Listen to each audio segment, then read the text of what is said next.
आज़म मोहम्मद अली जिन्ना साहब की 11 अगस्त 1947 की जो स्पीच थी, जी। उस स्पीच में वो मज़हबी रियासत का इशारा दे रहे थे या बेसिकली एक सियासी हरबा था सेकुलर स्टेट की? अच्छा, इसमें जो बुनियादी तौर पे मैं आपको बताऊँ 2 नज़रियात हैं, 2 किस्म के नैरेटिव्स हैं अलग-अलग। एक जो हैं वो जो कायदे उनको समझते हैं कि वो एक रिलीजियस स्टेट चाहते थे और रिलीजन का उन्होंने बारहा ज़िक्र किया है जो एक हकीकत भी है। क्योंकि उनकी काफ़ी स्पीचेज़ में आपको मिलेगा जिसमें वो वाज़ेह तौर पे कह रहे हैं कि एक ऐसी रियासत होगी जिसमें इस्लामिक रूल्स या आप समझिए कि प्रिंसिपल्स का लफ्ज़ ज़्यादा यूज़ किया उन्होंने कि एक स्पिरिट यूज़ किया जाएगा, प्रिंसिपल्स उसूल यूज़ किए जाएँगे।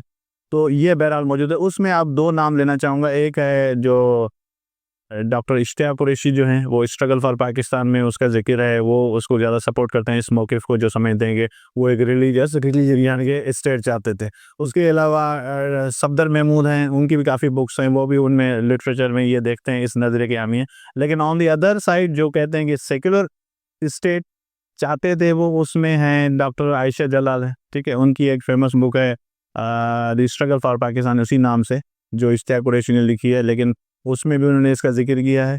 और उसके अलावा अगर आप देखेंगे तो और भी कुछ राइटर्स हैं जो इस जो है ना पॉइंट ऑफ व्यू को सपोर्ट करते हैं। तो दोनों एक मौजूद हैं। अब जो नज़रियात एग्ज़िस्ट करते हैं, अभी भी एग्ज़िस्ट करते हैं और आज भी पाकिस्तान की तारीख़ में अब ये कोई ऐसी बात नहीं है जिस पे कोई फ़ैसला सुनाया जाएगा कि भई ये सही है या ये सही है, लेकिन दोनों बहरहाल ग्राउंड पे मौजूद हैं।